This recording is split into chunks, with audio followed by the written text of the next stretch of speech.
everybody, welcome back to Mobility. This is Dr. T. Dr. Bubbs is in Florida, but I have somebody really awesome and special, Shannon. You're a physiotherapist, you're a healer, you are a fascia expert. Am I missing anything? I think that sums it up for now. Okay. So we're going to talk about some really interesting ideas, and one of the big things is sitting, right? You know, there's a slogan that sitting is the new smoking, and we want to sort of explore and dive into it to some extent, and then to see what the research says, and what are some of the good habits that we need to have.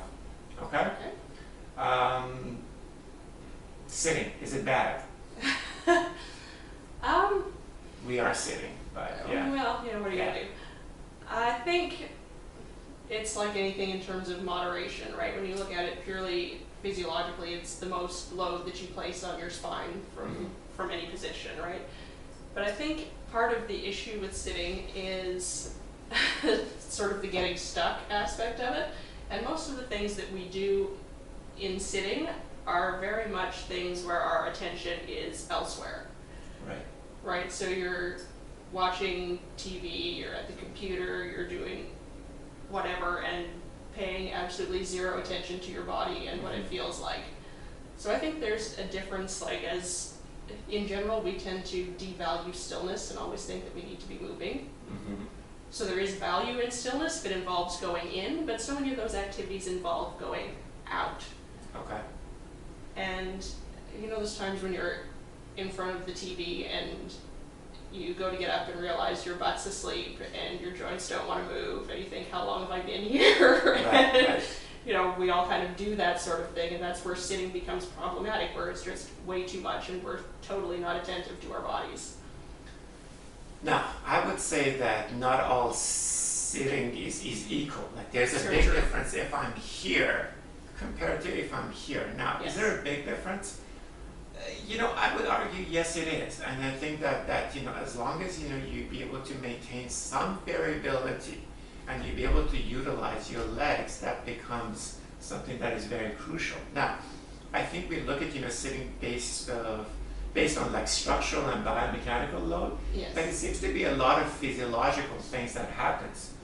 So one of the worst thing is like when people actually have a heavy meal and then they sit, right? We know that we have a huge spike in our sugars and our insulin, right? So metabolically, if you be able to just walk around for 10 to 15 minutes, that has a dramatic effect in terms of what you're doing physiologically. So to me, that is a very interesting way of like looking at it, right? Strategically be able to move throughout the day.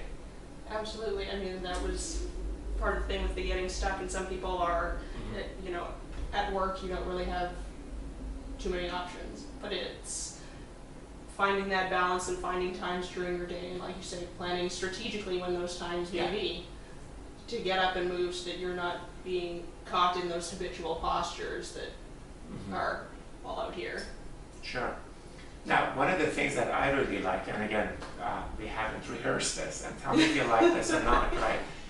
I'm a big fan of trying to get your lower extremity involved. So one of the cool things that I try to educate most of my patients about is that try not to have your feet just dangled. Something as basic as having your knees and your hip at the 90 degree and trying to get your intrinsic foot muscles to be engaged and activated. And you can see by me just doing this, I'm getting this incredible amount of utilizations and activations, and you get a nice little elongation in your spine. And again, metabolically, it gets your muscles and your legs, to be able to be more involved. Right, and it takes away the tendency to sort of sacral sit, where we just kind of slouch and all the natural curves of your spine just go completely by the wayside. So you get kind of elegant. Yeah, and then the fact, like the pelvis. And again, it is to some extent it's work, and also it gives you that awareness, and it's something that you'll be able to do. And what is really amazing, it also resets your focus and your attention, because look, I think human nature is like when you're trying to to do your job, do your work, you naturally got to go more forward, right? Because you want to be able to again to be more engaged. So something like this, just allows you to be able to reset it.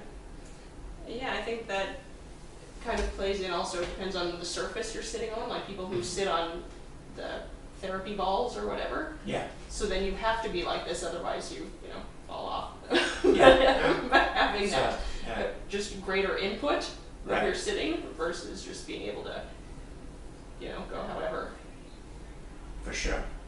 And I think what is really interesting is like, and I know that, you know, human nature is like, we like to go from one extreme to another. It's very binary, right? Oh, let's do like, you know, standing. So the question is like, do you have the capacity to be able to stand for a long period of time? I think like anything else in life, the truth is somewhere in the middle. Don't sit too long, don't stand too long, and try to shift yourself, try to utilize your body as much as you can. Oh, absolutely. So at the end of the day, a habitual posture is just an habitual posture, whether it's upright, whether it's sitting, whether it's whatever, it's still a pattern, and it's still something that you can get stuck in. Okay. So, do you think we covered it? We have some basic understanding of what people need to do? I think so. You think so? Okay, so talk to me about the fascia. What's your understanding of it is, and how do you approach your patients when it comes to their needs? Very holistically, I guess. With the fascial system, it tends to be somewhat ignored, even though it's a system that covers the entire body. It's a sort of connective tissue that runs head to toe in a three-dimensional web and touches every system. So when I'm looking at somebody, I'm looking at their whole body, even though their concern may be very centered on one area, because as you have restrictions in the fascia in one area, you get kind of snagged or pulled, and it affects how your body works from a static point of view, but also from a movement point of view. And it's very much a system that looks at patterns, and whether they view patterns, stationary patterns, just a posture, or whether it be movement patterns or even behavioral patterns, it all becomes part of our anatomy and physiology. And I think what was really actually interesting for me is that there's a lot of proprioception and nociception in fascia. So it does really produce a lot of pain, discomfort, and restriction, right? You know, and for the longest time, it wasn't really paid attention to, because we tend to be more reductionistic. We think that, you know, the muscles, the joints, you know, the ligaments, you know, and the nerves. I still think the nerves are the king, but still, but they are encapsulated by it. So that's a really sort of an amazing way of, like, you know, even part of my own approaches is like to be able to pay attention to it. Well, when you think about restrictions and the ways they form, whether it be from trauma, from injury, from surgery, from stress, from any number of things, and that a restriction that tightens down and dehydrates it causes 2,000 pounds per square inch of pressure on the structures that lie beneath. Okay. And when you think that everything lies beneath, it's a pretty important aspect of healing. So that's pretty good. So do you deal more with the superficial fascia or a deep fascia, or does it matter? Or well, I wouldn't say that I target any specific thing. You basically connect with all of it, and it's not that it's through, I'm going to get to the deep fascia now, so I'm going to apply so much pressure and, you know, crush the person on the table. It's just kind of feeling into the barrier and finding wherever that is on each person, and it eventually gets to deeper layers. Awesome. So that's exciting. Now, is there any self-fascial work people can do? Like, I think one of the things that ends up happening, people think that when somebody's like using a foam roller, they're doing a fascial release. Is that you believe that? Do I believe that? Not necessarily. I think the way we tend to use foam rollers is sort of in a meat tenderizer sort of way. And certainly if you have strong adhesions and that sort of thing, it may help to break that down. But the key to the fascial system is the amount of pressure that you apply and how long the hold is. So just rolling it back and forth isn't necessarily releasing the fascia. It's the sustained hold of of being on it, of actually, not to say that it isn't painful sometimes, but it's not the torturous aspect of it. It's Right. waiting for the melting and waiting for the release. So it's a little bit different than the Yeah. yeah, the word I want to use isn't going to come out right. It's okay.